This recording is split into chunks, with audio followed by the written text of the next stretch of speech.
Hey, Topher here.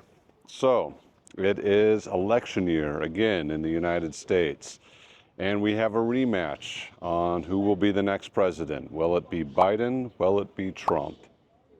Now, to be 100% honest, I don't even want to make this video. I don't like talking about this. It's kind of embarrassing. It's kind of frustrating for me. But the outcome of this election will affect America, and it will certainly affect Taiwan. So I feel that I need to talk about this, that I need to make this video. So we're going to discuss a little bit about how elections work in the US, which candidate would be better for Taiwan and why.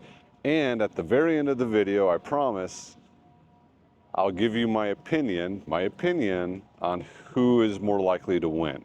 Before we get started, I want to give a quick thank you to this video's sponsor, Surfshark VPN. So, as you know, Surfshark VPN is one of the world's top VPNs. They're excellent. Now, Surfshark isn't just a great VPN, but they have all sorts of awesome internet security tools. They have virus scanners, ad blockers, many things like this. Now, all these tools are awesome for keeping your data safe and secure, but what I use Surfshark for all the time is to actually change my IP address location to a different country so that I can access videos that are not available in Taiwan. A great example of this is a Taiwanese frogman training, elite force recon training video that I wanted to watch, but it's not available in Taiwan. So I had to change my IP address to Australia. It was really easy. It just took a few clicks, and all of a sudden, YouTube thinks that my computer is in Australia. So it was easy for me to watch the video, especially because Surfshark still gives you lightning fast internet speeds. Now, the super cool thing about Surfshark is that you can use unlimited devices with just one account. So the service, which is already very, very affordable, becomes super, super cheap if you share it with your friends and your family.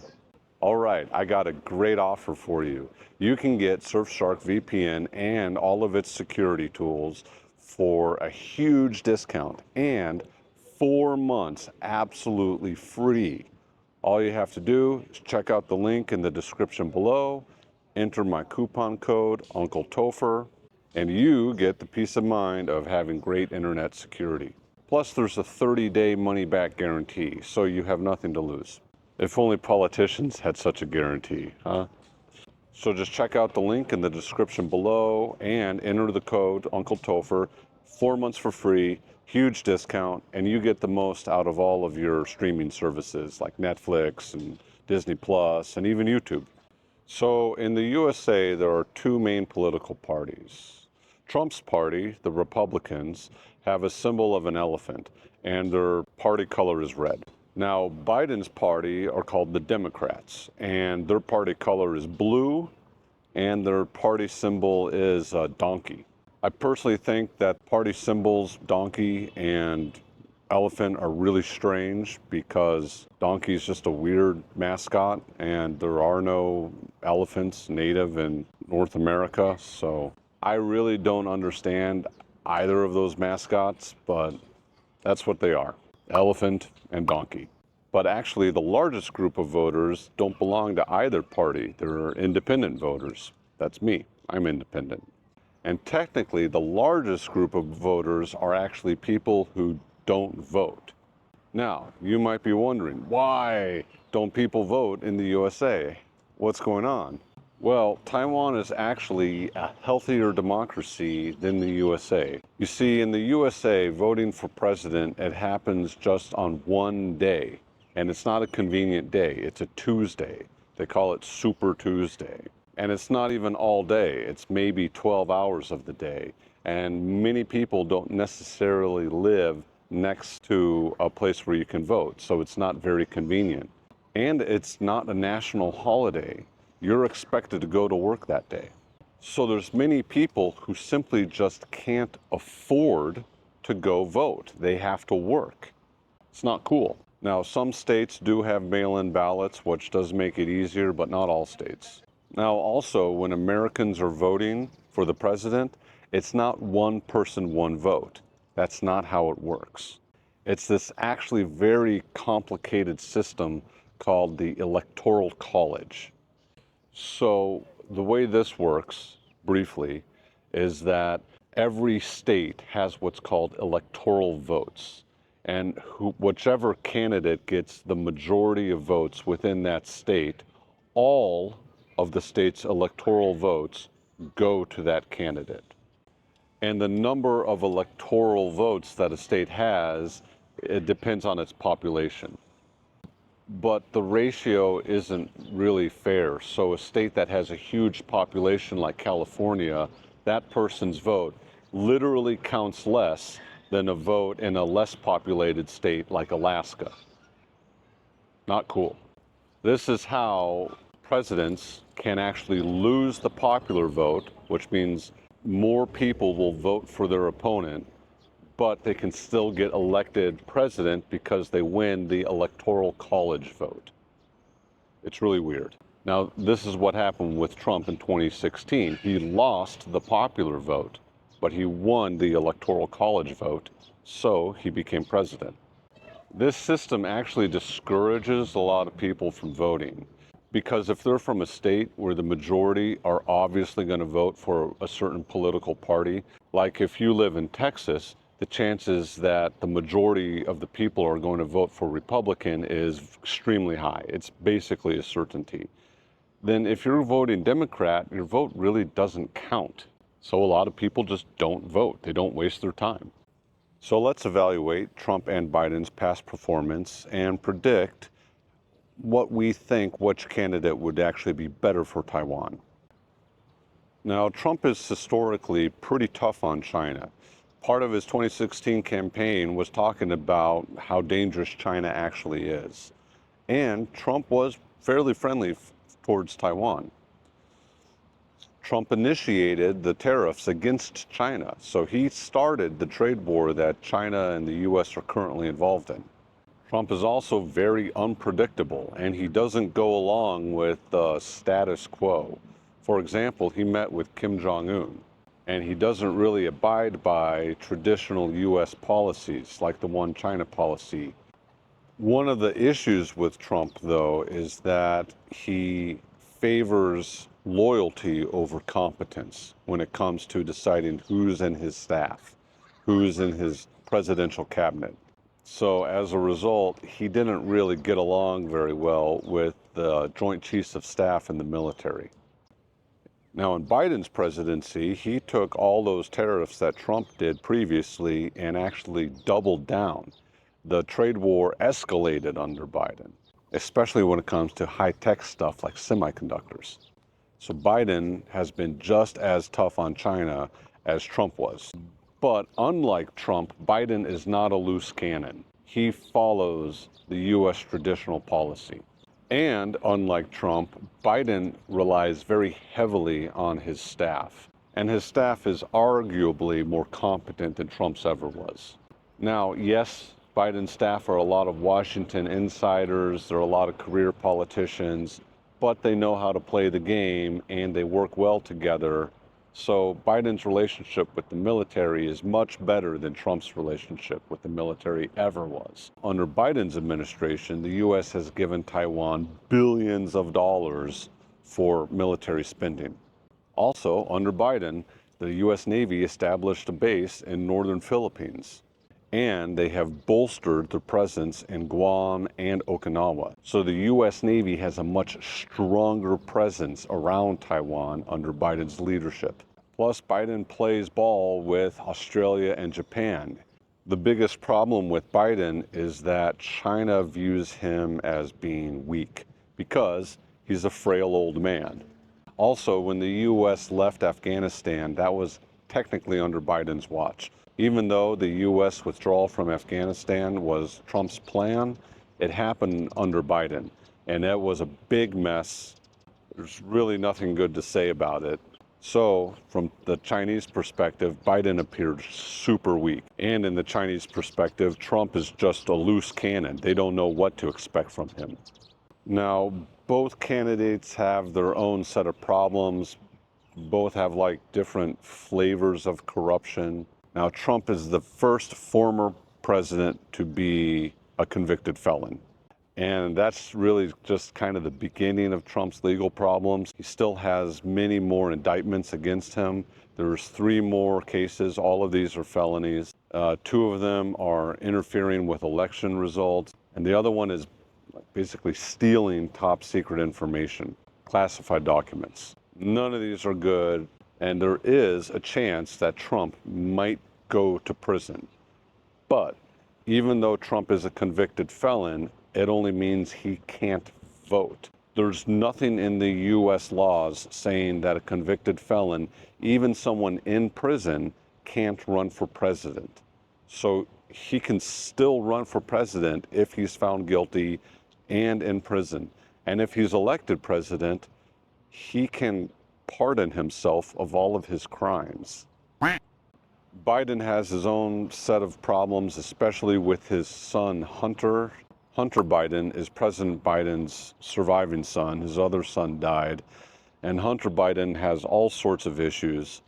He has his own set of legal problems. Hunter Biden's life is like a bad TV drama. It's really strange. I mean, he filmed himself doing drugs with a prostitute and had that footage on a laptop, which he lost in a laptop repair center, so the world found out about it. That's not even the weirdest thing. He had a relationship with his brother's widow and bought a gun where he lied on the form to buy a gun, which is a felony. So he has his own set of issues. Like, it's all so absurd. It's so embarrassing. And the problem that both of these men have is that they're both very old. Biden especially looks very old and frail. So there's a chance that Trump or Biden, or both of them, could die of old age before the election even happens. So which one of these candidates is better for Taiwan? Well, on one hand, there's Trump, who is very unpredictable. China would be very afraid to act against Taiwan because they don't know how Trump would respond. But Trump historically does not play well with others. He doesn't get along with the U.S. military, and his unpredictable nature is seen as a threat to America's allies as well. So the American relationship with other regional players in the Pacific, like Japan and Australia and the Philippines, we just don't know how that would play out under President Trump. Biden appears weak in the eyes of China, but Biden has a much more functional administration. The U.S. government is much more functional under Biden, and that includes the military. Now, this is basically because Biden just does what his staff tells him to do, because he's a frail old man. But Biden has also repeatedly said that he would commit American forces to defending Taiwan in the case of a Chinese attack. So both options are not terrible options for Taiwan. But in my opinion, I think that Taiwan would be safer under Biden than it would under Trump. But who will actually win the election? This is what you're here for. Now remember, we mentioned that the largest group of voters in the U.S. are the independents. They're not members of either party, the Republicans or the Democrats. And we talked about that electoral college. Well, it's the independent voters in the states that could flip between red or blue. These are called the purple states. These are the real battleground states for a campaign. The Republicans have a couple of things going against them in this election. First thing is that Trump has alienated many lifelong Republicans. They have basically quit the Republican Party when it comes to presidential elections. they call themselves never Trumpers. So the traditional Republican strength in these purple states isn't quite there. Also, a few years ago, the Republicans took away the federal protection for abortion rights for women. Almost everybody in the U.S. is a single issue voter, which means they really just care about one thing, and that's why they vote the way that they do. So every independent voter who really cares about women's rights and abortion rights are going to vote against the Republicans. Now, of course, Trump is a convicted felon. There's all sorts of independent voters who don't want the embarrassment of having a convicted felon as their president. So that's a knock against Trump. Now, Biden's administration hasn't been perfect. I mean, there's a lot of people who are very angry at how Biden's administration handled the last few years of COVID-19 and the whole Israel-Hamas issue in Gaza. There's a lot of people who are very angry with Biden as a result. Another issue to make things even more complicated is that there is a significant third-party candidate. Yes, this year we have a third candidate, Robert F. Kennedy Jr. And the Kennedy family is a very influential family in the USA. President Kennedy was very popular before he was assassinated. However, Robert Kennedy Jr., RFK Jr., his own family has campaigned against him. This is because he's kind of crazy. Like, he literally has had a brain-eating worm in his head. That's not a joke. That actually happened. And he really hammers on some fairly wild conspiracy theories. Now, usually a third party is going to harm one of the two candidates that is running because they're going to take votes away from one of the two major candidates. In this case, RFK is going to be taking votes away from people who would probably be voting for Trump otherwise. So because of all of these factors, it's in my opinion that Biden has the edge in this upcoming election. I mean, Biden already beat Trump once. And with everything else that I just mentioned, I don't think it's that much of a stretch to say that Biden has a significant chance of winning again. Is it a sure thing? No, I'm not saying that. But my own personal opinion about all of this is that I think this is very embarrassing. I think that these two old men are definitely not the best candidates that America could put forth, but this is who we have. It's a choice that most Americans don't want to make, me included. All right, hey, thanks a lot for watching. That's all I have for today. Please don't skin me alive in the comments. Please be kind. A huge, massive thank you to all my Patreon and YouTube members. You guys are the best. You've changed my life. Thank you so much. Please check out some of my other videos, especially if you like geopolitics concerning Taiwan. Let's hope that we can all live in a more peaceful world. Everybody wants to live in peace and prosperity. Let's hope that can happen. Peace and love. I'll see you. Thanks.